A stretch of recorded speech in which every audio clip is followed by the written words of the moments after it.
우리 인간을 구원하기 위해 오신 예수 그리스도의 은혜와 축복이 여러분 모두와 함께 하시기를 진심으로 기원합니다. 자신의 삶 속에서 의술을 펼치면서 예수의 정신을 구현하기 위해 치열하게 살다간 명의 한 사람이 있습니다.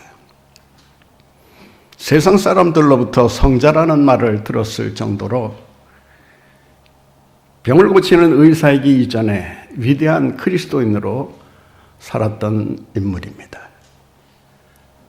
그분이 바로 고신보건병원을 설립한 장기려 박사입니다. 그분이 80세 되던 해 의사 제자들이 뜻을 모아 산수연을 베풀게 됩니다.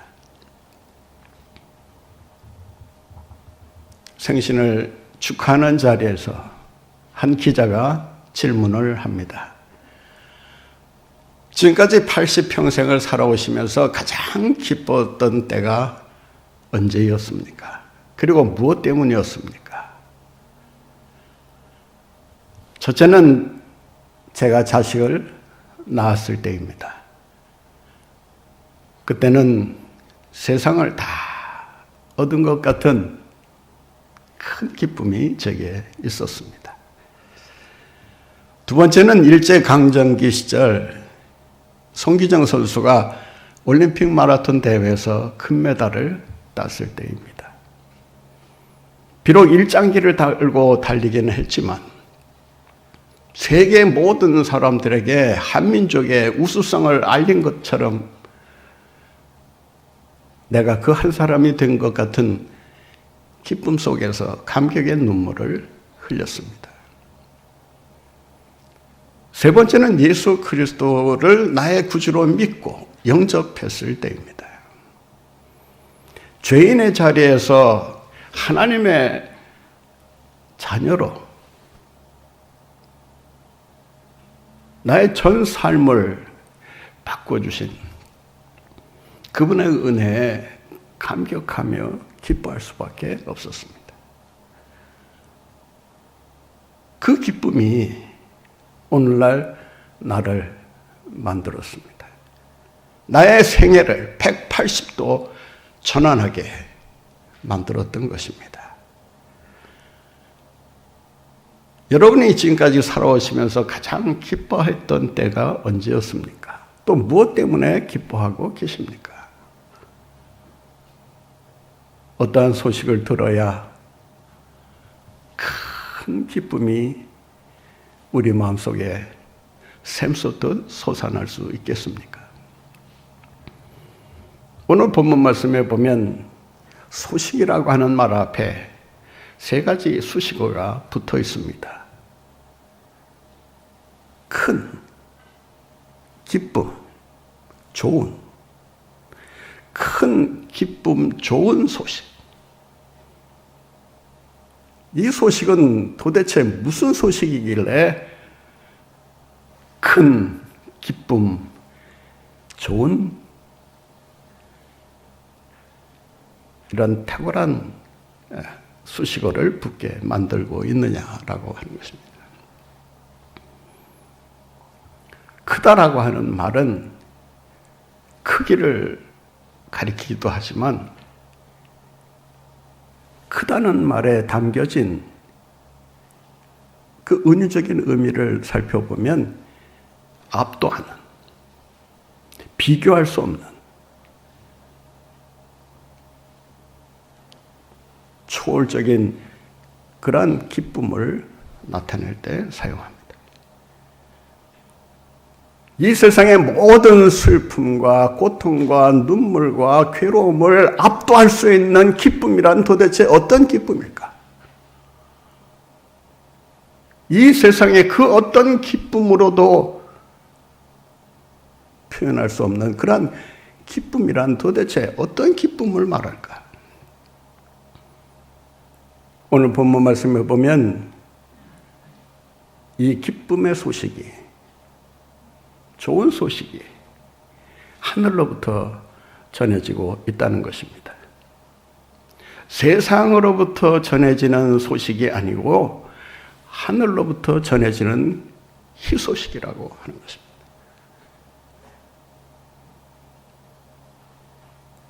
세상 사람들이 만들어내는 소식이 아니라는 것입니다. 세상의 산물이 아니라는 것입니다. 세상 사람들의 의도와 의지와 담겨있는 소식이 아니라는 것입니다.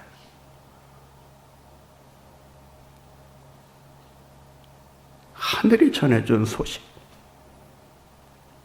하늘이 전해준 소식이기 때문에 이 세상의 기쁜 소식과는 차원이 전혀 다른 소식이라고 하는 말입니다. 세상의 소식은 세 가지 제한점을 가지고 있습니다. 첫째는 일시적이라는 것입니다. 세상의 기쁨은 오래가지 않습니다. 오래 가봐야 한 달을 넘기기가 어렵습니다. 웬만한 기쁨 정도는 그저 잠깐 왔다가 스쳐 지나가는 데 불과합니다. 기쁨은 잠시이지만 기쁨 뒤에 우리에게 밀려오는 고통의 소식들은 1년 12달, 아니 우리 평생을 지배하고 있다라고 해도 과언이 아닐 것입니다. 슬펐던 소식이 언제였느냐라고 한다면 언제였느냐라고 손으로 셀 수 없는 그런 수많은 슬픔의 소식들이 아마 여러분 곁을 왔다 갔을 것입니다.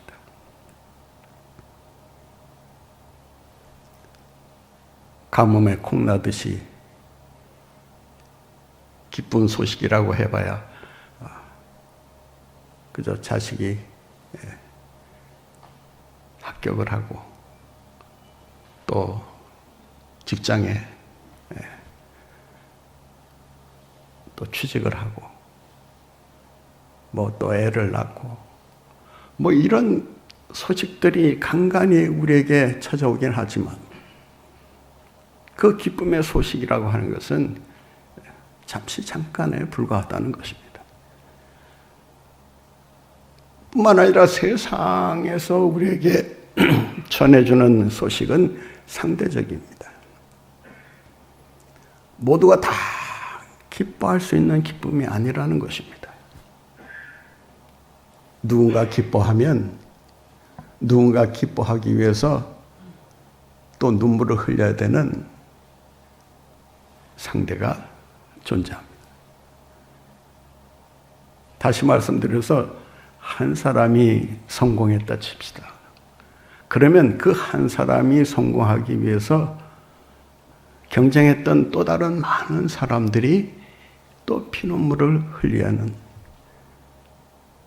이런 일이 생길 수밖에 없다는 것입니다. 한 사람이 좋으면 한 사람은 나쁜 결과를 경험하게 됩니다. 한 사람이 원하는 것을 얻었으면 다른 한 사람은 그 원하는 것을 얻지 못한 채 슬퍼할 수밖에 없습니다. 다 기뻐하는 일은 이 세상에 존재하지 않습니다. 특히 우리나라와 일본과 경기를 펼치면 누가 이기느냐에 따라서 희비의 쌍곡선이 그려지지 않습니까? 이긴 쪽에서는 숙적을 물리쳤다라고 하면서 환호성을 지르고 박수를 치고 기뻐하면서 난리를 칩니다.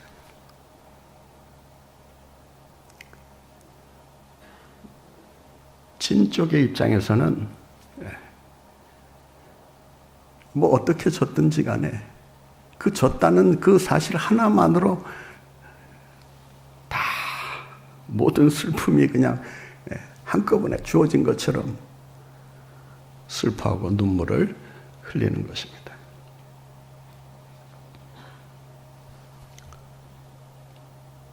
이러한 상대적인 기쁨은 진정한 기쁨이라고 말할 수가 없습니다.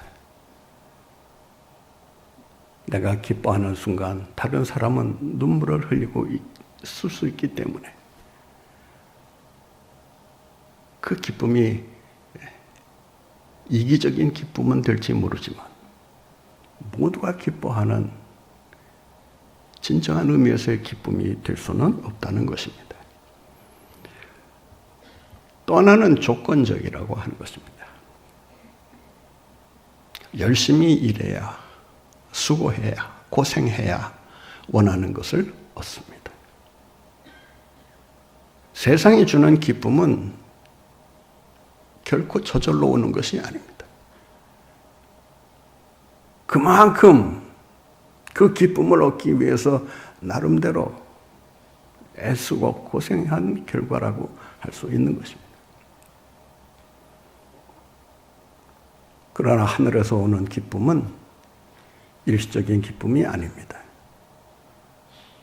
이 기쁨은 영원히 지속되는 기쁨이라고 할 수 있습니다. 상대적인 기쁨이 아니라 모두가 기뻐하는 기쁨이라고 하는 것입니다. 조건적인 기쁨이 아니라 주님께서 은혜로 우리에게 값없이 선물로 주시는 기쁨이라고 하는 것입니다. 하늘로부터 오는 이 기쁨이 이 시간 여러분 가운데 충만하시기를 간절히 바랍니다. 이 기쁨이 하늘로부터 온 것입니다. 여러분, 이 기쁨이 하늘로부터 왔다고 하는 이 한 가지 사실만으로도 성탄절은 모두가 기뻐해야 마땅한 특별한 절기라고 할 수 있을 것입니다. 이 기쁨이 우리에게 삶 속에 넘쳐날 수 있어야, 그래야 성탄절의 진정한 의미를 우리가 맛볼 수 있다라고 하는 것입니다. 왜 이 기쁨이 진정한 기쁨인가? 이 기쁨은 온 세상을 기쁨의 도가니로 만들기 위한 기쁨이라고 하는 것이죠. 오늘 본문 말씀을 한번 같이 보시겠습니다. 본문 말씀에 보면 10절입니다. 같이 읽습니다. 천사가 이르되 무서워하지 말라. 보라, 내가 온 백성에게 미칠 큰 기쁨의 좋은 소식.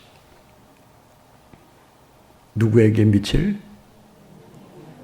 어느 특정한 계층에게 미칠 기쁨이 아니라는 것입니다. 있는 자에게만 미치는 기쁨이 아니라는 것입니다. 반대로 가난한 자에게만 미치는 기쁨이 아니라는 것입니다.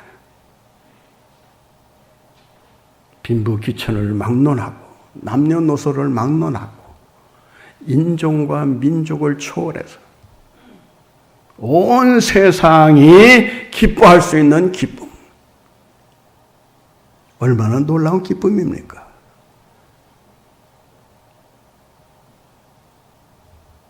성탄절에 우리 모두가 참 코로나 바이러스의 그 압력에도 불구하고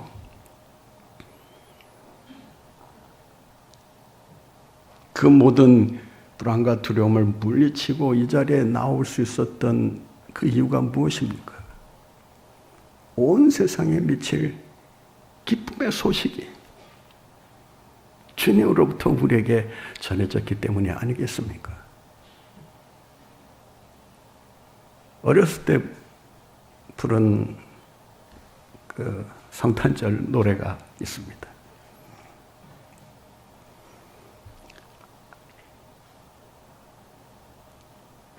그때로 돌아가서 한번 불러보실까요? 탄일종이 땡땡땡, 탄일종이 땡땡땡, 멀리 멀리 퍼진다.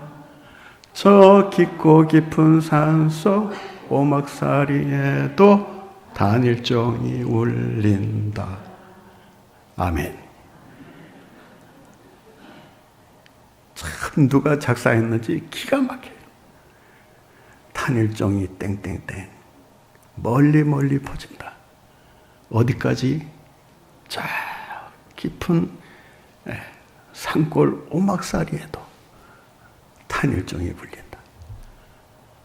온 세상에 미칠 이 기쁨, 얼마나 큰 기쁨이기에, 얼마나 좋은 소식이기에 모든 사람들이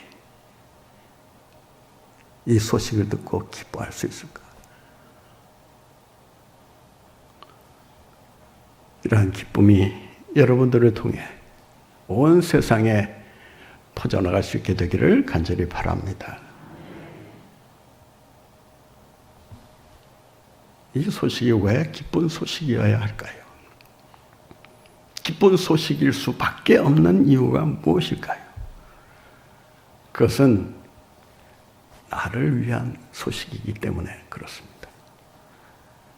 오늘 본문 말씀을 한번 같이 보겠습니다. 본문 말씀 11절 말씀 함께 봅니다. 오늘 다윗의 동네에 누구를 위하여? 누구를 위하여? 나를 위하여. 이제는 훈련이 잘 되셔서 바로 바꿔서 읽으시는 능력이 뛰어나신데 그래야 돼요. 누구를 위하여? 나를 위하여. 나를 위하여 누가 나셨다? 구주가 나셨다. 온 세상에 기쁜 소식으로 전파되는 그야말로 큰 기쁨의 소식이지만 이 소식이 나를 위하여 주어지는 기쁨의 소식이다라고 하는 것입니다. 어느 누가 잘 됐다, 어느 누가 성공했다, 어느 누가 부자가 됐다, 어느 누가 합격했다. 나와 관계가 없으면 아무런 의미가 없어요. 그 사람에게는 그것이 중요한 의미를 가지고 있을지 모르지만은 나와 상관이 없는 일에 대해서는 우리가 기뻐할 수도 있고 그냥 심드렁하게 받아들이고 넘어갈 수 있어요. 기쁨도 나와 관련된 기쁨이어야 그 기쁨이 진정한 기쁨이요, 큰 기쁨이 될 수 있는 거예요. 나와 상관없는 기쁨,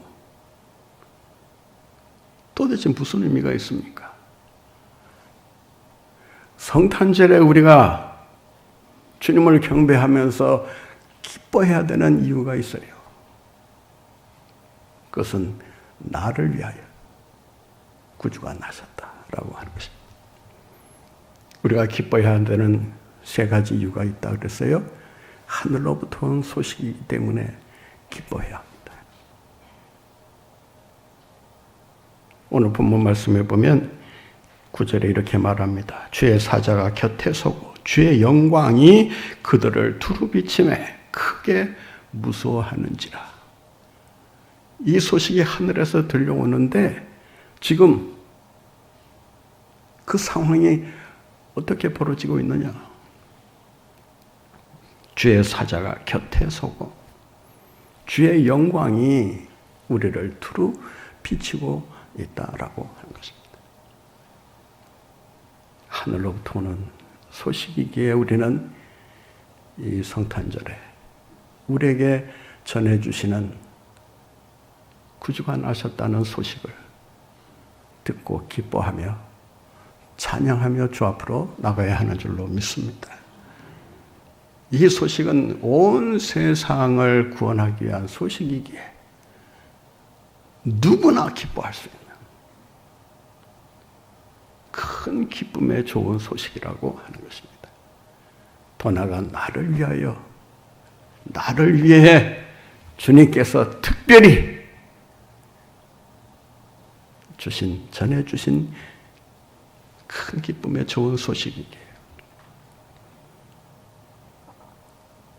우리는 이 소식을 듣고 마땅히 기뻐하는 삶을 살아야 할 것입니다.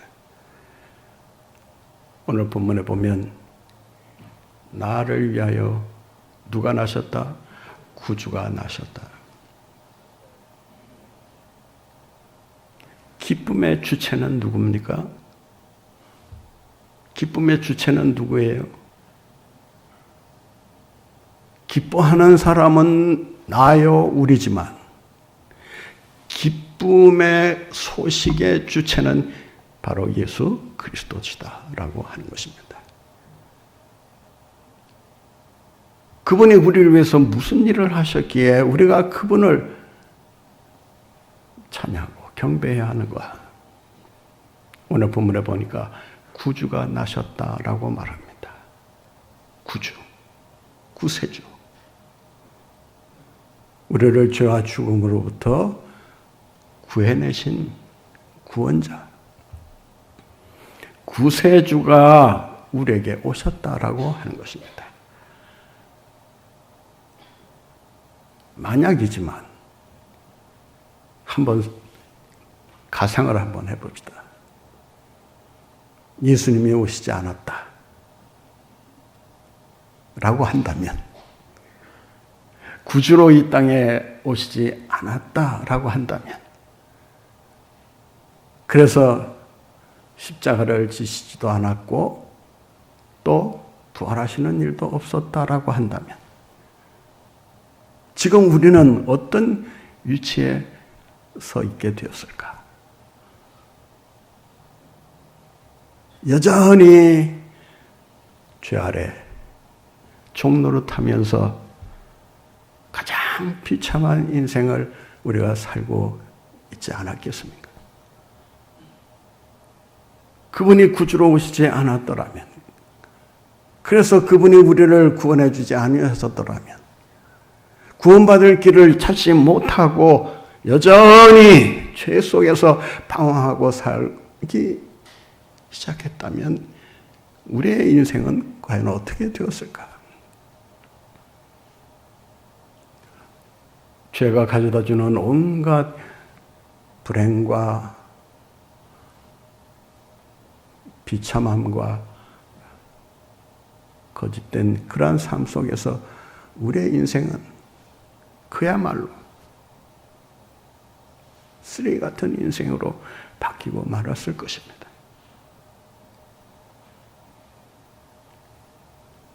주님은 우리를 구원하기 위해 오셨습니다. 구원하기 위해 오셨다라고 하는 이 소식만큼 기쁜 소식은 없습니다. 그렇지 않습니까? 죄로 죽을 수밖에 없는 인간에게 이제 나와, 내가 너를 건져냈다, 너를 해방시켰다라고 한다면,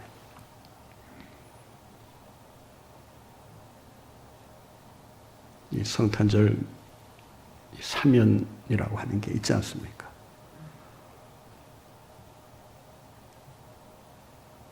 이 사면하는 특권이 언제부터 주어졌는지는 모르지만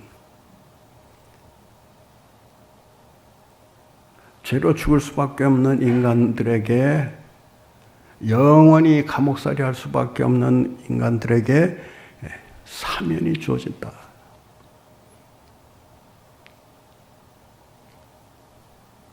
아마 자신의 인생 속에서 가장 큰 기쁨의 경험을 할 수밖에 없게 될 것입니다. 이 기쁜 소식이 우리에게 온 것입니다. 그는 죄의 기억으로부터 우리를 해방시켜 주십니다. 죄의 지배력으로부터 우리를 건져 주십니다. 더 나아가 죄에 따르는 형벌로부터 우리를 자유케 해 주십니다. 죄에 대한 기억은 과거입니다. 죄의 지배력은 현재입니다. 죄에 대한 형벌은 미래입니다. 주님의 구원은 우리의 과거와 현재와 미래를 통틀어 온전한 구원을 이루시는 대역사이기 때문에 우리는 이 구원의 소식을 듣고 기뻐하지 않을 수가 없는 것입니다. 여러분을 구원하기 위해 주님이 오셨습니다. 기뻐하시기 바랍니다. 기뻐하십시다. 큰 기쁨으로 우리 주님을 찬양하며 영광 돌리며 살아가시는 여러분들 모두가 되시기를 간절히 바랍니다. 은혜가 풍성하신 주님, 오늘 귀한 말씀을 통해 성탄절에 우리에게 전해주신 하늘의 큰 기쁨을 동반한 좋은 소식, 이 소식을 우리 귀에 들리게 해주심을 감사드립니다. 이 소식을 듣고 구원의 자녀로 거듭나 주님을 찬양하며 살게 해주심을 감사드립니다. 이 기쁨 언제까지나 빼앗기지 않게 하여 주시고 주님 오라 부르시는 그날까지 늘 우리의 마음속에 이 기쁨이 샘솟게 하셔서 이 기쁨을 전하며 살아가는 저희들 모두가 되게 하여 주시옵소서. 주님이 좋은 소식을 우리에게 전해 주셨사오니 이제 좋은 소식을 들은 우리 한 사람 한 사람이 좋은 소식이 되어 이 세상에 기쁜 소식을 알릴 수 있는 저희들 모두가 되게 하여 주시옵소서. 우리가 가는 곳에, 머무는 곳에, 일하는 곳에 하늘의 기쁨이 언제나 충만케 하여 주옵소서. 예수님의 이름으로 기도하옵나이다. 아멘.